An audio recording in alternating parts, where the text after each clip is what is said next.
Magandang araw po sa ating lahat. Sama-sama nating pakinggan ang Ebanghelyo ngayong araw. Naway magbigay ito ng liwanag at pag-asa sa ating buhay. Ang mabuting balita ng Panginoon ayon kay San Lucas. Nang linggo ding iyon, ang dalawa sa mga alagad ay patungo sa isang nayong tinatawag na Emmaus. May 11 kilometro ang layo sa Jerusalem. Pinag-uusapan nila ang mga pangyayari. Samantalang nag-uusap sila at nagtatanungan, lumapit si Jesus at nakisabay sa kanila.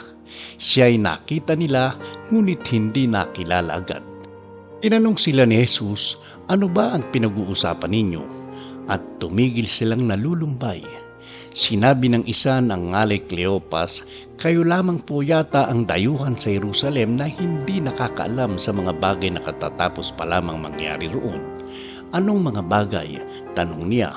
At sumagot sila, tungkol kay Jesus na taga Nazaret, isang propetang makapangyarihan sa gawa at salita, maging sa harapan ng Diyos at sa mga tao, isinakdal siya ng aming mga punong saserdote at pinuno upang mahatulang mamatay, at siya ay ipinako sa krus.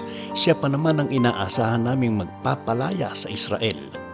Hindi lamang yan, 3 araw na ngayon mula nang mangyari ito, na bigla kami sa ibinalita ng ilan sa mga babaeng kasamahan namin. Maagang maaga raw sila nagpunta sa libingan at di nila natagpuan ang kanyang bangkay.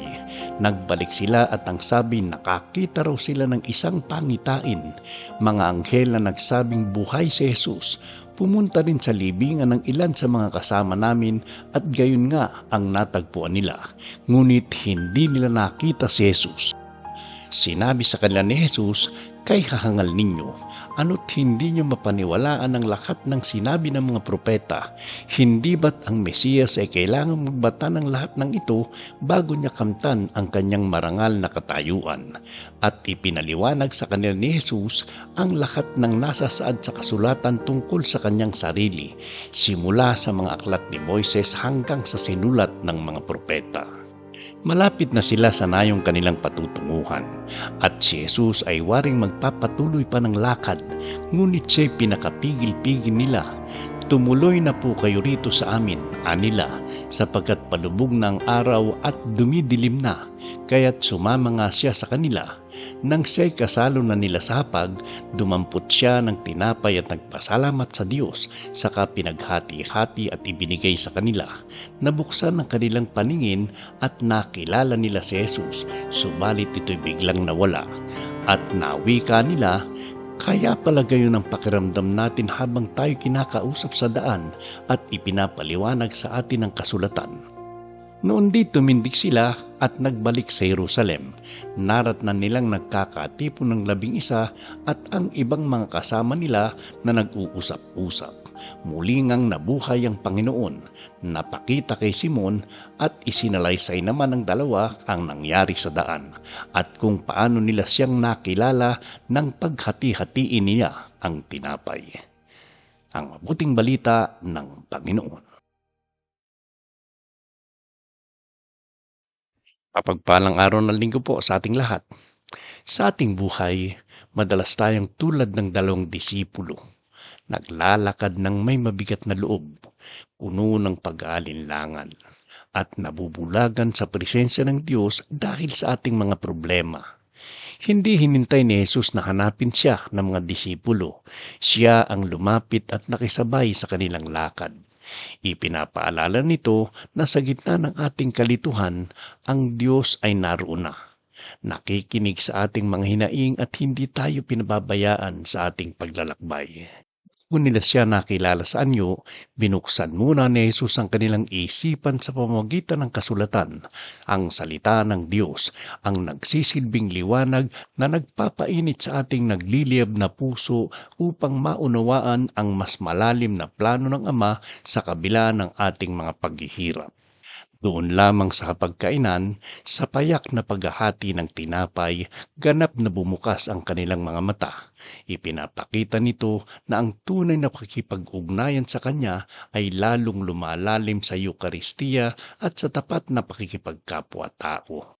Ang tanong po sa ating sarili, sa anong bahagi ng aking buhay ako tila naglalakad patungong Emmaus o malayo sa pag-asa? Handa ko bang hayaan ng Panginoon na makisabay sa aking lakad at baguhin ang aking pananaw? Panalangin tayo. Panginoong Hesus, salamat dahil hindi mo kami hinayaang maglakad ng mag-isa sa landas ng buhay. Patawarin mo kami sa mga pagkakataong aming mga mata ay natatakpan ng pighati o kawalan ng pananampalataya kaya hindi namin kayo makilala sa aming tabi. Gaya ng mga disipulo sa Emmaus, idinadalangin namin, manatili ka sa amin sapagkat palubog na ang araw. Manatili ka sa aming mga tahanan, sa aming mga trabaho at sa aming mga puso. Painitin mo ang aming kalooban sa pamamagitan ng iyong salita. Turuan mo kaming makita ka sa mukha ng aming kapwa at sa bawat paghahati ng aming mga biyaya sa araw-araw. Naway ang aming pagkilala sa iyo ay magbigay sa amin ng bagong lakas upang bumalik sa aming sariling Jerusalem ng may kagalakan at matibay na pag-asa. Amen. Ang paglalakbay sa Emmaus ay hindi nagtatapos sa simpleng pagkain o pahinga. Nagtapos ito sa isang mahalagang misyon. Matapos nilang makilala ang Panginoon, hindi na natiling nakaupo ang mga disipulo. Agad silang tumayo at bumalik upang ibahagi ang mabuting balita sa kanilang mga kasamahan. Ngayong araw, naway maging instrumento tayo ng presensya ni Jesus para sa iba. Makinig tayo sa hinaing ng isang kaibigan, magbahagi ng pag-asa sa mga nawawalan at laging itanim sa isip na ang Panginoong muling nabuhay ay kasabay nating naglalakad sa bawat hakbang ng ating buhay.